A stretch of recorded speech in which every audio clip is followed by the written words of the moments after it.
Honorable Chairman, eminent professors and scientists, ladies and gentlemen, I thank you for participating in the 13th International Conference of the Unity of the Sciences.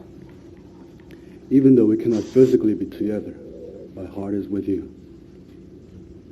For 13 years, I have addressed this assembly of distinguished scholars and have raised questions concerning the state of the world and the responsibility of the scientific and academic communities to solve global problems.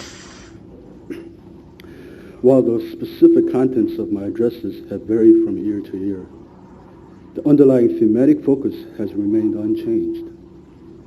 This focus is essentially twofold: emphasizing the need for unity of science and of knowledge in general, and the need for science to be guided by the absolute values and purpose to ensure the welfare of human existence. God is a source not only of religious truth, but also of scientific truth. As I said several years ago at closing of one of our ICUS meetings, God is not only the first preacher, but also the first scientist. I firmly believe this is a fundamental truth of the universe and have based my life's work on this assumption. As a minister of the living God, I have sought to enhance, clarify, and unify all aspects of God's essential being as manifested in the whole of creation, both physical and spiritual.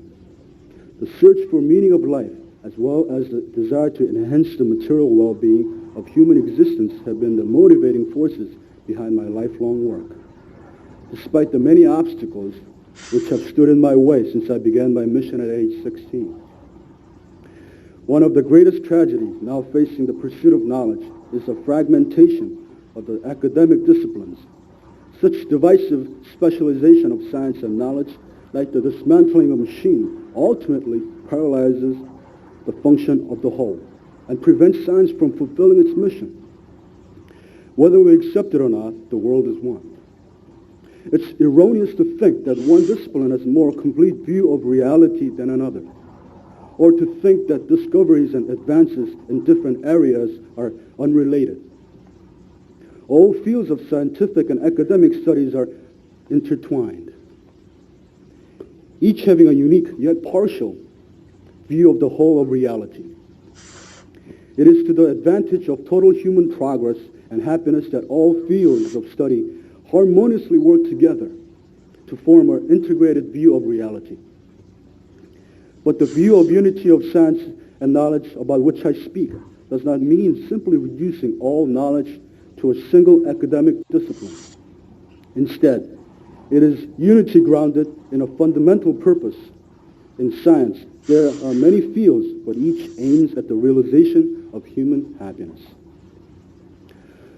Although fragmentation and divisiveness face the academic world today, there is an even greater menace which turns our attention to the second ongoing theme of ICUS, the search for absolute values. Despite the deep desire and diligent efforts of most scientists and scholars to establish peace and prosperity, poverty, illiteracy, disease, strife, and hostility still prevails even the most advanced nations. Despite great advances in science and technology, humankind continues to suffer from sorrow, pain, and distress. Many leaders are trying to eliminate this misery and to establish true peace and stability, but the world echoes with empty promises of peace. Neither democratic capitalism nor communistic socialism has solved world problems. Both have allowed secular humanism to reduce human existence to materialism and thus demean the value of life. The so-called free world has allowed this through impotence and lack of direction. The communist world dictates this through its ideological materialism. The confusion grows as the sense of purposelessness permeates the world. How has this come about? The main reason is that the standard of value which regulates human behavior has been undermined. As ethics and morality have lost their power, the standard of goodness has all but disappeared. Part of this loss is due to the misguided foundations of science by attempting to be value neutral. Science has often excluded those questions of humanity and moral values in the process of its development. Over time, science has gradually fractionized, each field becoming more specialized, analytical, and materialistic, thus ignoring the question of morality and values. Hence, human dominion over science has weakened to the point that no one can be sure of the fate of human existence on this planet. Another reason for the demise of value and morality is that past standards of value and morality no longer satisfy modern thinking men and women. New reasonable morals and ethics must arise out of new standard of values that is clear, applicable to the modern individual.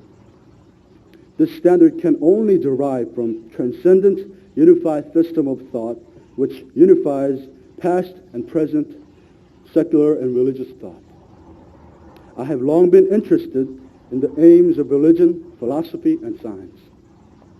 As I have already stated, these conferences which I have initiated stem from these concerns.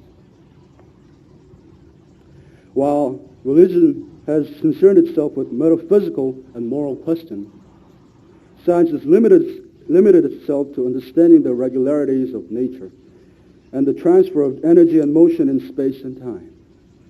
It is true that science has contributed to the tremendous advances in the knowledge during the last few hundred years. Nevertheless, science without a standard of value to guide it could lead to global destruction. In my view, the whole range of knowledge from theology to science has no meaning without an understood purpose and a standard of value directing this knowledge. I believe that this direction and standard of value can only come from God-centered religion. This should not be any surprise to those in the scientific community who are aware of philosophical writings of many great scientists.